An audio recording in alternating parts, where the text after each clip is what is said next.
il faut que la partie donc qui s'engage, qui s'oblige, soit consentante pour que le contrat soit valable. Là, on le trouve dans l'article 1129 du Code civil, comme je l'ai dit. Donc, cet article dit, conformément justement à l'article 414-1 du Code civil, il faut être sain d'esprit pour consentir valablement à un contrat. Donc, l'article 1129 fait référence déjà à l'article 414-1. Bon, que dit l'article 414-1? Je vais quand même le dire parce que là, on parle de l'intégrité des consentements et puis pour le coup, je donne quand même les articles et puis ceux qui sont intéressés peuvent aller plus tard chercher l'article et puis vérifier justement ce qu'il contient. Donc l'article 414-1 du Code civil stipule que, je cite, pour faire un acte valable, il faut être sain d'esprit. C'est à ceux qui agissent en nullité pour cette cause de prouver l'existence d'un trouble mental au moment de l'acte. C'est ça l'article 414 du Code civil, premier alinéa. Donc, l'article 1129 fait référence à cet article-là, selon lequel il faut être sain d'esprit pour conclure valablement un contrat. Donc, c'est le principe du consentement. On part de ce principe-là pour parler de l'effet juridique. Donc, pour produire un effet juridique, ce consentement, il ne doit pas avoir été vicié. C'est pour ça que le Code civil parle du fait d'être sain d'esprit pour valablement conclure un contrat. Donc, le vice du consentement, il peut résulter d'une erreur, d'une tromperie ou encore d'une menace. Donc, il y a trois vices qui peuvent affecter le consentement. Donc, ils sont au nombre de 3 et aujourd'hui, on va juste parler du premier vice. C'est le plus important, c'est le plus fréquent. Il s'agit là, en l'occurrence, de l'erreur. Donc, il faut rappeler que si le contrat il est obligatoire, c'est parce qu'il a été voulu par les parties. Et donc, si cette volonté elle est inexacte, il n'y a plus de raison de faire produire des effets juridiques à un contrat. On est bien d'accord. Et donc, les trois cas, comme je l'ai dit, que nous allons étudier, ne sont pas les seuls moyens de faire annuler un contrat qui a été conclu. Cependant, ce sont les trois cas qui sont possibles pour tous les contrats. Ces trois cas, on peut les invoquer pour annuler un contrat. Et donc, comme je l'ai dit, ce ne sont pas les trois cas qui existent de vice de consentement, mais ce sont les trois principaux. Là, concrètement, je ne parlerai pas du trouble mental parce que, comme l'article 1129 et l'article 414 disent qu'il faut être sain d'esprit pour conclure un contrat, donc une personne qui souffre de trouble mental ne peut pas conclure un contrat. Mais ce cas-là relève surtout du système très protecteur de la curatelle ou de la tutelle. Et en tout cas, aujourd'hui, ce n'est pas le sujet que je vais aborder ici. Donc, on va rester sur les trois vices standards du consentement, les vices du consentement. Donc, on va parler de l'erreur. Qu'est-ce que l'erreur?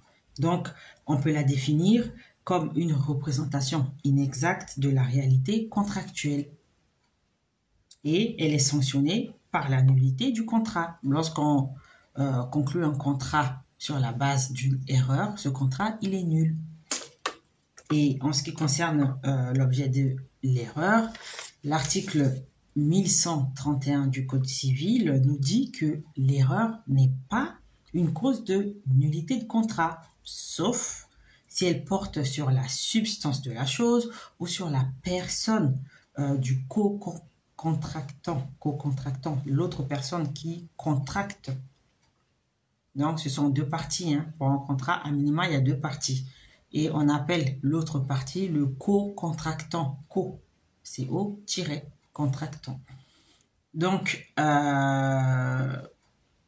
on trouve aussi cette information à l'article 1132 du Code civil. Et donc, il faut remarquer que si le Code civil admet que l'erreur n'est pas une cause de nullité de contrat, sauf si cette erreur porte sur la substance ou sur la personne du co-contractant, la position de la jurisprudence, elle est tout autre. Elle a une position beaucoup plus large que la vision restrictive du Code civil. Et donc,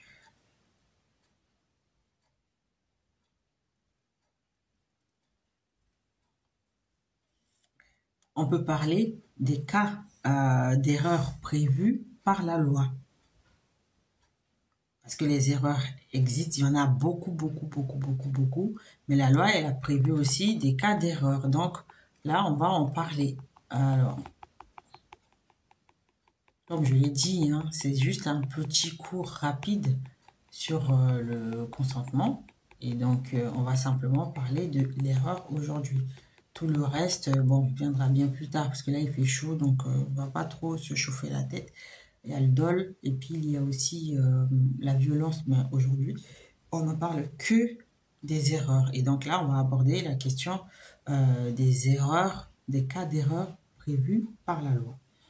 Donc, la première erreur qu'on peut citer, c'est l'erreur sur la substance de la chose. J'en ai parlé aussi tout à l'heure, là, en citant l'article 1131 et l'article 1132 du Code civil. Et donc, cette erreur peut porter sur les caractéristiques, sur l'utilité de cette chose ou encore sur un élément de l'engagement.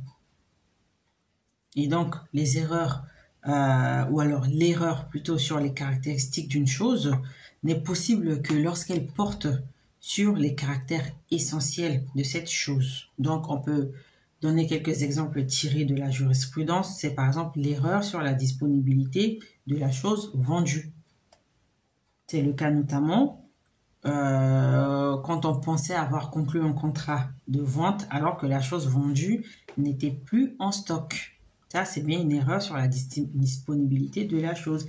Et cette erreur, cette indisponibilité, une rupture de stock, rentre dans le cadre d'une erreur sur les caractéristiques de la chose.